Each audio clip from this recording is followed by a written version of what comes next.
Hey, this is Zulem Urbina, and tune into the relay for the latest news in boxing all around the world. Thank you for supporting myself and other female boxers. We truly appreciate it. Welcome to the motherfucking relay. We're covering today's top boxing news. Ow! Okay, we'll start with this. Former IBF super featherweight champion of France, Maiva Hamadouche. On the heels of the Delphine Persoon fight's collapse. She posted this. I think it was on Twitter. Posted this via her social media, and it reads, "Hello, everyone. This was to say that I will not stop my career. The hazards around the ring can sometimes be more complicated to manage than the fight itself. It wasn't on a whim either. It's the fights and the training that drive me, nothing else." There were some fears that Maiva was going to call it a career after the fight's collapse. The fight, the rematch with Delphine Persoon, which initially was supposed to happen on the undercard of Floyd Mayweather Jr.'s next exhibition bout set to go down in Dubai. That's where that was supposed to take place. The story is Delphine wanted a safer opponent. A safer choice. That's the story, and we talked about that here on the channel, how Delphine Persoon is several years older than Maiva Hamadouche. I believe she's 37 years old, whereas Maiva, she's a very spry 32. Many good years left. And a good number of fights to be made. I think out of sheer frustration, Maiva Hamadouche, rather, unofficially retired from the sport out of sheer frustration, but now that she's calmed down, it appears she's thought it over. She's going to keep going, keep fighting. She says, "The values of the fighter still define me, but I'm held back by parameters that I do not control, and it's unbearable. I gave without counting for boxing, and I will continue. I thank those who encourage me." If this story checks out, I think underneath it all. And I do think the story checks out. I believe the information is accurate. I think underneath it all, Delphine Persoon knows that the kind of fight Maiva Hamadouche brings is far more physical than she needs it to be at this point in her career. She's been in a lot of wars, and she's 37 years old now. Maiva Hamadouche might get her this time. I think Delphine Persoon knows that. Having seen the footage of their initial meeting many times, a very young, unbeaten Maiva Hamadouche was able to bring the fight to Delphine Persoon in a way that I'd never seen before. And I thought to myself, I says, you know, if that rematch ever takes place, I like Maiva's chances because she's a lot more experienced now than she was then. Delphine's getting long in the tooth. Delphine Persoon taking on Maiva Hamadouche for no alphabet title, no world title, no belts at all. It's more risky than Delphine Persoon would like, I think, and that's why when that news broke, I wasn't really surprised. Risky fucking fight. Even though Maiva's the one coming off a loss, Maiva is several years younger than Delphine Persoon, and she's a handful. Delphine Persoon knows that firsthand. The question is, now that we know Maiva's not retiring, what direction is she going to go? Will she angle? Try to line herself up for a title shot. At either 130 or 135 pounds? Question now is, if Maiva's not retiring, what's her next move? What's she going to do now? She is still by far and wide one of the most entertaining fighters to watch for a fight fan, but for an actual fighter, she's a threat. She's a high risk, low reward. She'll kick your fucking ass if you ain't got the minerals, if you ain't got the ingredients to share the squared circle with Maiva Hamadouche. You'll find out the hard way, that's for goddamn sure. So who's willing to step up to the plate? Kayla Mayer just did. Unified super featherweight champion Michaela Mayer, who very recently evaluated this weekend's super fight between Katie Taylor and Amanda Serrano. What do both fighters do well, what their weaknesses are, and what we can expect to see. A lot of people, especially her, have got this fight on their mind. Because she means to face the winner. I don't know how much luck she's going to have with that, but that's what she wants to do. Want doesn't always get toots. Ain't that the truth? In reference to this weekend's fight, well, it's a fascinating fight for more reasons than one. The contrasting styles. Amanda being the more experienced professional boxer, having debuted in 2009, I believe it was, way back when, whereas Katie, she didn't debut as a pro till 2016, though comparatively, Katie's actually come up against more different base styles, taken more belts from more active reigning champions 5 of them. than Amanda has, in spite of Amanda having been around as a pro for years before Katie Taylor. I'm not telling you to count Amanda out. I'm telling you, these are the things that make the fight intriguing. Amanda Serrano is a hard-punching southpaw who's very experienced and has an engine. I've seldom ever seen Amanda... She keep punches coming from round 1 to round 10. I've seldom ever seen her get tired, but that's more or less akin to what Katie Taylor faced in Delphine Persoon. Delphine Persoon, who is actually naturally bigger than Amanda Serrano, doesn't exhibit as much form. Delphine is more akin to a fighter that's willing to take one to give one. She's willing to trade, whereas Amanda, everything Amanda throws is off the jab. Delphine's a pressure fighter, whereas Amanda's a boxer puncher. A boxer puncher that has an affinity for applying pressure. Amanda does apply pressure, but make no mistake, she's a boxer puncher, not an according to Hoyle pressure fighter. And yes, there is a difference. Amanda doesn't exhibit the reckless abandon that you see from Delphine Pursoon, that you see from Maiva Hamadouche. Amanda doesn't just wing shots. The way pressure fighters often do when they crowd you. They just want to hit you. Doesn't matter where. They wing their shots. Whereas Amanda, she sets everything she throws up off the jab. She's fundamentally sound that way. But what happens if the jab don't land? Where normally you're used to touching your opponent with that shot to set up what follows. We can say that Katie's a trickier fighter than anybody Amanda's ever fought. We can say that. And we can say that Amanda Serrano won't be the first fundamentally sound, hard-punching southpaw that Katie's ever seen. She saw one last year in Natasha Jonas. No, she's not as experienced as Amanda, but she is a southpaw, and she's got power. Power that carried all the way up there to junior middleweight, where she starched the very statuesque Chris Namis. So Katie's not necessarily in unfamiliar territory with Amanda, but Amanda is in unfamiliar territory with Katie. That's a big part of what makes the fight intriguing, though I will say Amanda Serrano has a better engine than most other fighters, Natasha Jonas included. Got a pretty good body attack, too. That she does, though. She has to be able to get within range of Katie Taylor to get off those body shots. And Katie being as tricky as she is, as fleet of foot, there's a question mark there. The boogie's got Katie Taylor a slight underdog. I think that's the first time in Katie Taylor's professional career that's happened. A night of firsts at Madison Square Garden on Saturday night. First time two female boxers headline a show this massive, this size at MSG, and the first time Katie Taylor goes into a fight as an underdog. Katie being a competitor, that only fuels her fire. Yeah, these Olympic types, these Olympic gold medalists, they thrive in competition. They live for it. It's no coincidence. It was Katie that was pursuing this fight for years. Whereas for Amanda, it really was all about the amount of zeros. Man, oh man, I'm looking forward to this fight. Other news, boxing legend Tyke Myson had this to say about Anthony Joshua. He said, Anthony Joshua is no walkover. It's just that for some reason, I don't know, we expect a lot from Joshua. I guess maybe it's because English people are so behind him and we got caught up in the bandwagon too.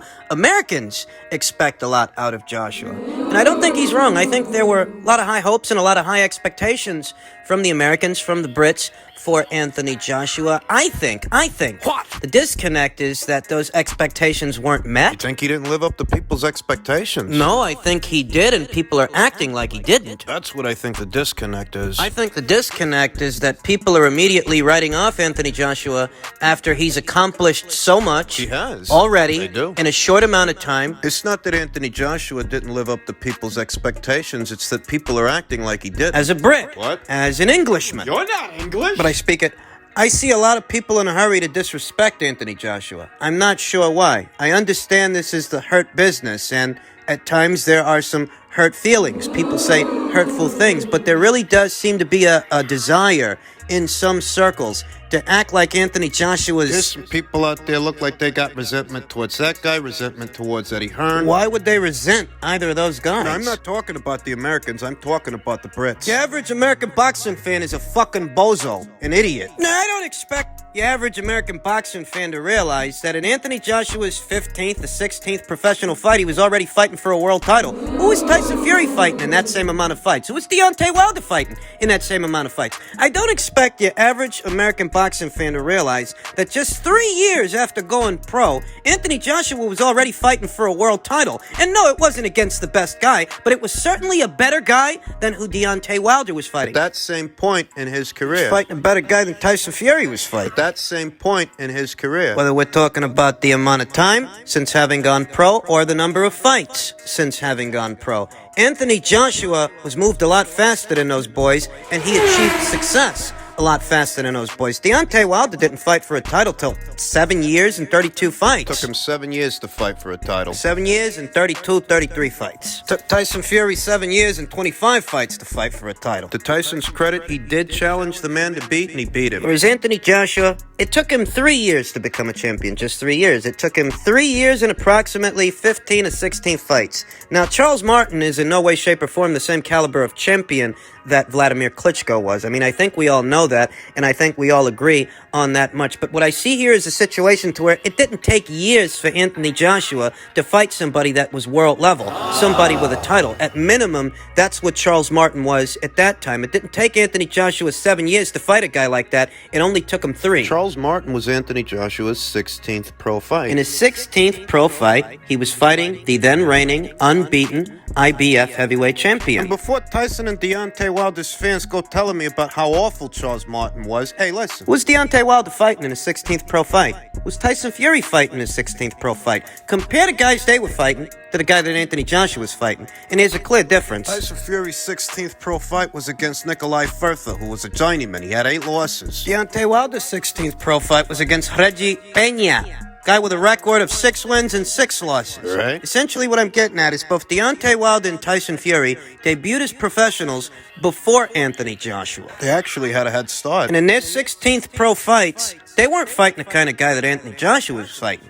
In his 16th pro fight, that's just facts. That's just reality. People either forget this or gloss over it. Anthony Joshua didn't play it anyways near as safe as Deontay Wilder did for years. And he didn't take a hiatus when the going got tough the same way Tyson Fury did. He didn't. There are no breaks in activity. Anthony Joshua was moved faster than both of these boys, and that's why he found success faster than the both of them, even though the both of them had a head start. They both debuted as professionals years before he did. People don't like to talk about that. But it's the truth. He became a bigger draw in the United Kingdom before Tyson Fury, even though Tyson Fury's the one who unseated Vladimir Klitschko. He's the one who ended that reign. But he didn't peak, and his career didn't take off. It didn't quite take off like Anthony Joshua's. Wilder never became in America what Anthony Joshua became in the United Kingdom. Even at the height of his popularity. Here stateside, he never became here stateside what Anthony Joshua became in the United Kingdom. Anthony Joshua could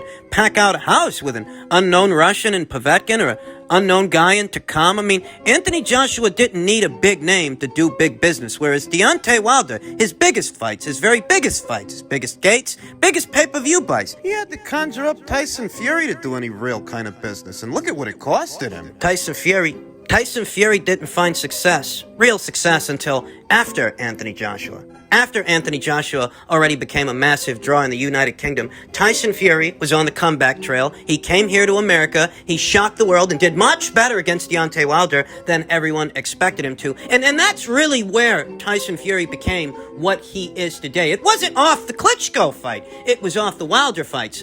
All 3 took place after Anthony Joshua became a box office draw in the United Kingdom. See, the way I look at it, Anthony Joshua was moved a lot faster than them. he didn't spend years on the bring-along process like Deontay Wilder did, didn't have a 2-year hiatus like Tyson Fury did. No, Anthony Joshua was moved faster than the both of those boys, and maybe that caused him to peak early. Maybe he's hit a wall. Or maybe people just aren't giving him credit for consistently facing the best available opposition. A lot of people don't like to talk about how Wilder screwed the pooch with Anthony Joshua. They like to make it seem as if it's Team Joshua that messed all of that up. Even after Deontay Wilder admits the Joshua people offered him more money to face Anthony Joshua than was on the table for him to fight Tyson Fury. But he made his choice. People still like to tell themselves that's Anthony Joshua's fault. Deontay Wilder didn't fight Tyson Fury because he was the best available opposition, because he was the best available opponent. What he was a guy on the rebound. What Tyson Fury was to Deontay Wilder was a cherry pick gone wrong. And most American fight fans won't tell you that, but that was the situation. The best available opposition for Deontay Wilder was Anthony Joshua. He chose to go the other way. That ended up costing him. Chose Tyson Fury, and that catapulted Tyson Fury's career. Derailing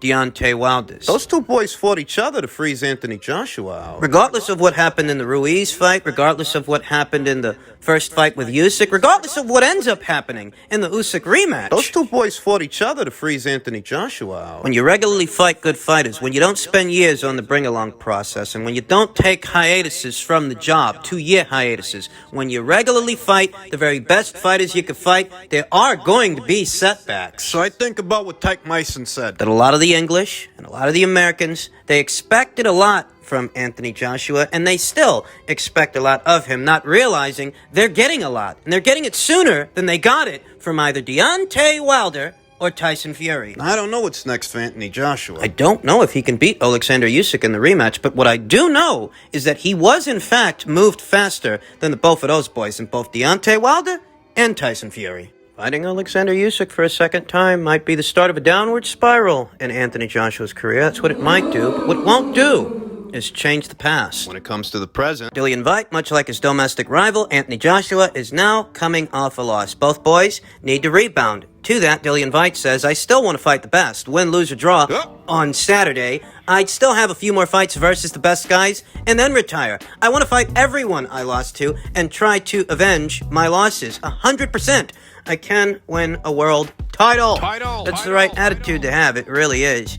Dillian Whyte, because he doesn't have the expectations that Anthony Joshua had. Those burdens. he was able to carve out a lane for himself, fighting an interesting fight. The Hellenius fight, the Brown fight, the Parker fight, the Rivas fight. 2 Povetkin fights. He's still making more money than your average Joe that laces the gloves up. He's still making far more interesting dollar amounts than your average boxer. People don't think of Dillian Whyte as being an above-average boxer, but he has been making above-average money. Those are the facts. And as long as he stays in character, fighting in the kind of fights that he's been fighting. Hey, maybe if Anthony loses to Usyk for a second time, they can do a rematch between these 2 boys. There are a good number of unbeaten heavyweight prospects trying to make names for themselves. And Dillian Whyte, he has a name, for better or worse. Whether or not it's a name that you respect, it seems to be a name that can sell some tickets, with or without a Tyson Fury. Lest we forget, Dillian Whyte made several pay-per-view appearances, all before ever locking horns with Tyson Fury. And he can make that many more. He says he wants to fight Fury for a second time. I don't see that happening. Neither does Frank Warren.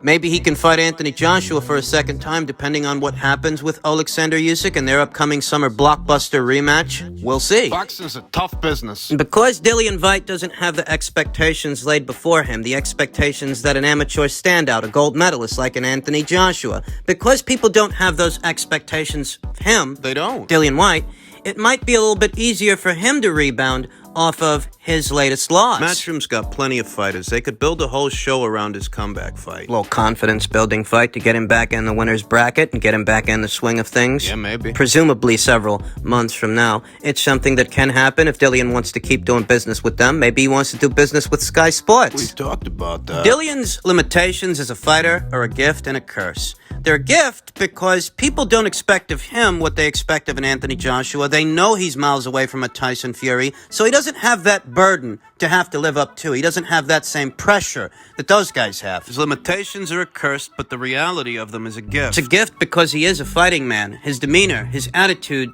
towards the reality of these situations, that he still wants to fight in the best fights. He still wants to fight the best fighters.